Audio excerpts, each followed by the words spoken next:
Bom, pessoal, seja muito bem-vindo no nosso canal. É um motivo de satisfação e alegria ter você conosco.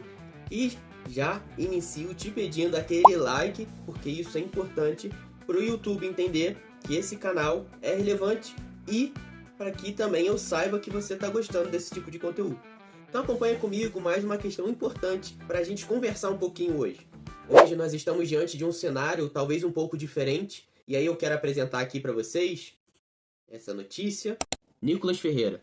Julgamento de Bolsonaro fortalece pedido de anistia. Deputado mineiro afirma que julgamento de Bolsonaro reforma a necessidade da medida. Oposição intensifica a articulação para aprovação na Câmara em meio às sanções no STF.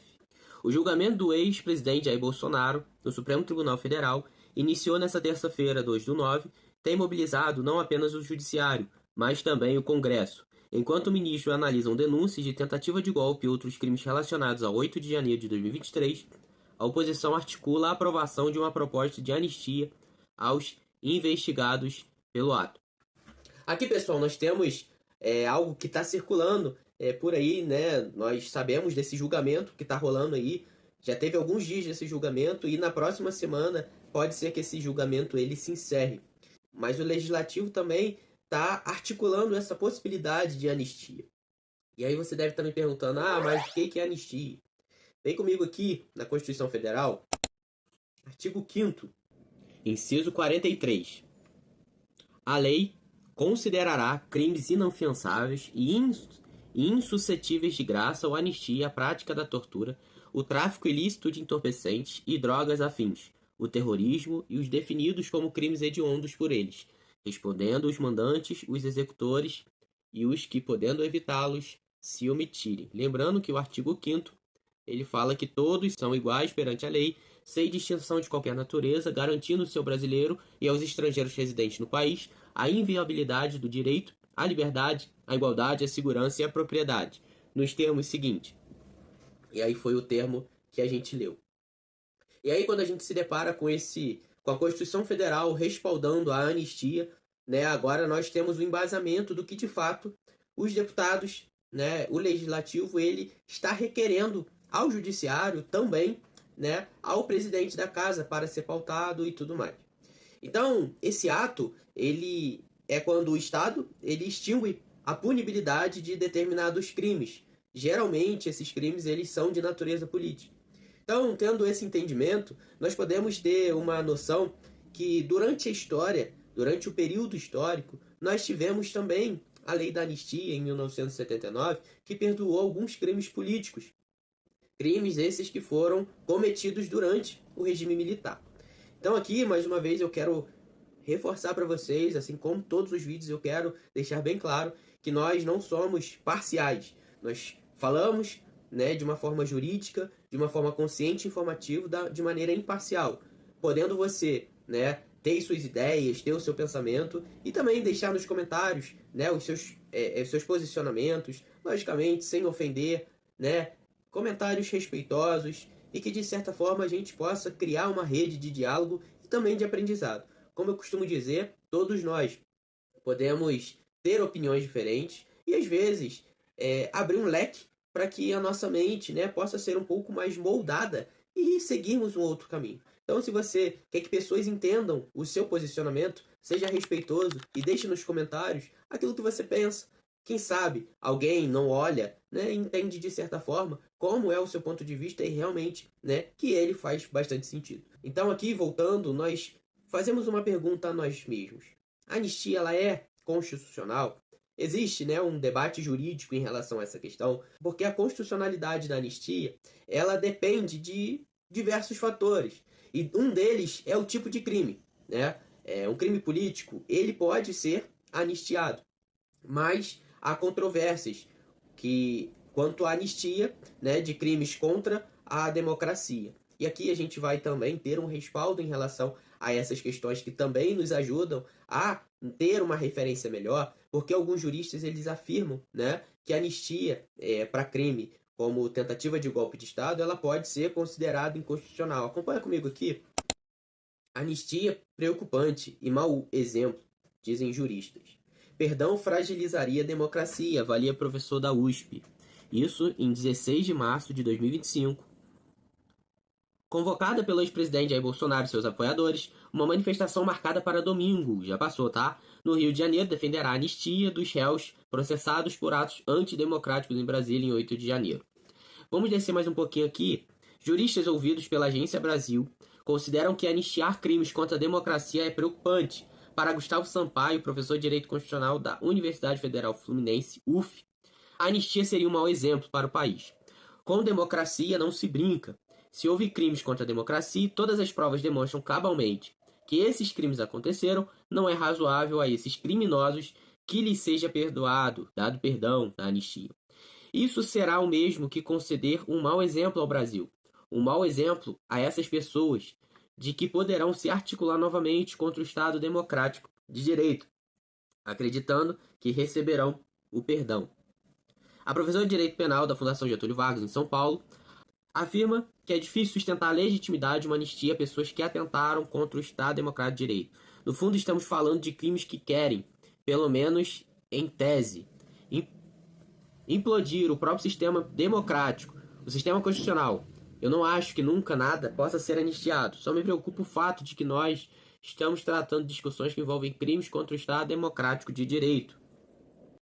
Para o professor da Faculdade de Direito da Universidade de São Paulo, USP, a anistia representaria um golpe na democracia, é um enfraquecimento enorme da democracia brasileira, uma fragilização da democracia brasileira, sem dúvida nenhuma, destaca. Segundo ele, é absolutamente despropositado imaginar um parlamentar democraticamente eleito, que exerce a sua função por causa do Estado Democrático de Direito, possa anistiar quem tentou acabar com o Estado Democrático de Direito.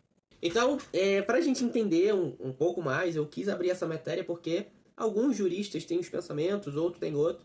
E como na Constituição Federal a gente leu, é constitucional, né? Mas isso depende do tipo de crime, isso depende de vários fatores, certo? Aqui eu não quero apresentar se é válido, se não é, não quero apresentar isso. Eu quero que você tire as suas conclusões a partir das notícias em que eu estou apresentando a você, sobre a constitucionalidade da matéria e também sobre o que os juristas afirmam nesses casos. E aí, né, fica a pergunta para nós, em quais casos que a anistia ela pode ser solicitada. Então nós temos aqui alguns crimes, como falamos, alguns crimes políticos. Porque a anistia, né, tradicionalmente, ela é aplicada para crimes dessa natureza, né, de natureza política. E aí, lógico, como na Constituição Federal a gente viu, ela é limitada a crimes hediondos, né, a tortura, crimes contra a democracia, geralmente também não é passível de anistia. Nós temos, por exemplo, um exemplo recente, que é o exemplo onde a Comissão da Anistia concedeu anistia a ex-presidente Dilma Rousseff por perseguição durante a ditadura. Só para não ficar nas minhas palavras, acompanha comigo aqui. A comissão aprova anistia para a ex-presidente Dilma Rousseff. Estado brasileiro pede desculpa por perseguição da ditadura. Publicado no dia 22 de maio de 2025. A Comissão de Anistia do Ministério dos Direitos Humanos e da Cidadania concedeu nesta quinta-feira, 22, a anistia política à ex-presidente Dilma Rousseff, fez um pedido de desculpas pela perseguição e tortura realizada pelo Estado brasileiro durante a ditadura militar. Ela também terá direito à reparação econômica de 100 mil em razão de sua demissão da Fundação de Economia e Estatística do Rio Grande do Sul. Essa comissão, pelos poderes que lhes são conferidos, lhes declara Dilma Vana Rousseff anistiada política brasileira e, em nome do Estado Democrático, lhe pede desculpa por todas as atrocidades que lhe causou o Estado ditatorial. Causou a senhora, a sua família, aos seus companheiros de luta e, ao fim, e ao cabo, a toda a democracia brasileira, disse a presidente da comissão, a procuradora federal aposentada Ana Maria Oliveira. Voltando aqui, a gente percebe que tiveram alguns políticos, né, que anteriormente também receberam essa anistia. E aí nós temos uma outra pergunta aqui, né, muito provavelmente você está se fazendo por aí, né, sobre esse processo de anistia. Quem precisa fazer essa aprovação? Qual o trâmite, qual o processo, qual o andamento que precisa ser seguido? O processo é um processo legislativo, onde a anistia, primeiramente, ela precisa ser aprovada pelo Congresso Nacional, né, por meio de uma lei específica. A tramitação dela passa pela Câmara dos Deputados e também pelo Senado Federal, e tem a possibilidade de judicialização, porque mesmo após a aprovação, né, da lei, ela pode ser questionada no STF, no Supremo Tribunal Federal, quanto à constitucionalidade, tá? Mais uma vez, não estou falando sobre a matéria, tá? Não estou falando sobre nenhum caso concreto. Só estou jogando pro ar, né? Uma questão que é importante. Antes mesmo da gente falar sobre isso, a gente precisa entender como que esse processo ele funciona. E aí, né? A partir dessa aprovação, né? Ou a partir desse processo, como que funciona? Como que vai? Quando passa a valer esse processo de anistia? A anistia ela passa, né, por esses processos e ela precisa da sanção presidencial. Então, após a aprovação pelo Congresso, né, a lei de anistia ela precisa ser sancionada pelo presidente da República, promulgada também, né, no caso de emenda constitucional, porque precisa, né, de aprovação de 2 turnos nas 2 casas legislativas. Então, a emenda constitucional ela é promulgada e entra em vigor em relação a isso. Quero aqui que você acompanhe mais uma matéria comigo. Réus no STF deturpam conceito de anistia, diz presidente da comissão. Os réus no Supremo Tribunal Federal por tentativa de golpe, incluindo os condenados pelos ataques dos prédios dos três poderes no dia 8 de janeiro de 2023, deturpam o conceito de anistia para, na verdade, pedir perdão pelos crimes cometidos. Essa é a avaliação da presidente da Comissão de Anistia, Ana Maria Oliveira, o órgão ligado ao Ministério dos Direitos Humanos e da Cidadania. Então, pessoal, para a gente entender um pouquinho mais do que de fato está acontecendo, né, nesse momento, nós temos aqui, né, falamos da sanção presidencial e aí nós deparamos com uma notícia como essa, do dia 27 de março de 2025. Não adianta pedir anistia antes do julgamento, diz Lula no Japão. O presidente comentou decisão do STF que tornou Jair Bolsonaro réu.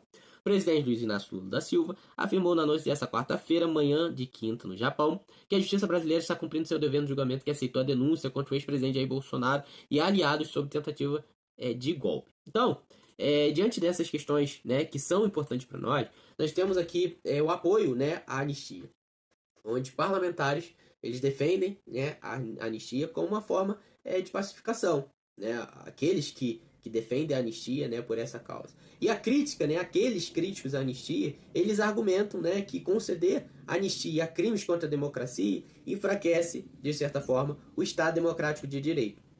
Lembrando que a anistia ela é um instrumento jurídico um pouco tanto complexo, tá? Tanto é que nós não estamos tirando soluções e tendo resultados nenhum, né, aqui. Porque a anistia ela tem implicações um pouco mais profundas, né? Porque desse sistema democrático. Então, nós precisamos entender todos os pontos, certamente. Aqui ó, nós temos mais uma matéria. A STF forma a maioria por repercussão geral em julgamento sobre a lei de anistia.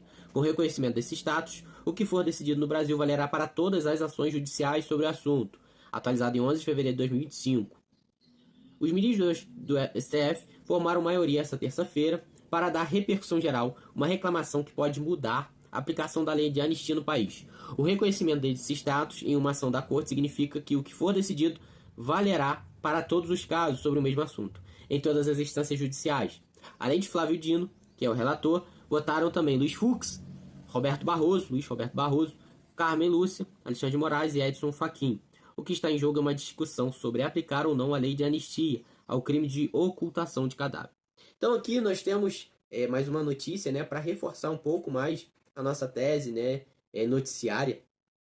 E aí nós temos uma importância no debate, porque nós não podemos ficar engessados ao que nós pensamos, tá? A justiça ela abre diversos leques, né, porque sempre está existindo exceções em alguns casos, né? E aí, né, por isso que nós temos o judiciário. E também nós temos que ter em mente que é fundamental que a sociedade ela compreenda e também participe desses debates, porque eles são mecanismos legais. E participar de debates como esses são temas, né, relevantes e que nós precisamos estar bem consolidados nessas questões para que, de certa forma, nós não possamos ter o nosso pensamento engessado. Quero aqui finalizar o vídeo com algumas das matérias. Líder do PL propõe anistia a Bolsonaro. Advogado diz se é inconstitucional. A possibilidade de anistia para Jair Bolsonaro, proposta por Valdemar Costa Neto, líder nacional do PL, não depende de condenação judicial prévia, afirmou o advogado criminalista no UOL. Segundo ele, um instrumento pode ser aprovado pelo Legislativo antes do fim do julgamento. A decisão ganhou força após articulações políticas e julgamento de Bolsonaro no STF por tentativa de golpe. Juristas e ex-ministros do Supremo apontam que a Constituição não prevê autoanistia para agentes do Estado que atentam contra a democracia. Então aqui, pessoal, espero que vocês tenham entendido, né? Eu acredito que eu detalhei bastante sobre essa questão, para que nós, quando nós formos debater, conversar sobre esse assunto, para a gente estar realmente um pouco mais consolidado e por dentro do que está acontecendo, sobre a constitucionalidade dessa matéria, sobre o que de fato está acontecendo, né, no mundo, no país e principalmente nessa tensão que nós vivemos nesses últimos dias. Então, mais uma vez, peço que você curta esse vídeo, deixe o seu like e compartilhe para geral, para que pessoas possam acompanhar, não a mim, mas esse canal, acompanhar os seus debates, as conversas e que nós possamos a cada dia evoluir, para que as pessoas entendam e tenham um pouco mais de consciência sobre as informações que são jogadas para cada um de nós. Agradeço e até logo!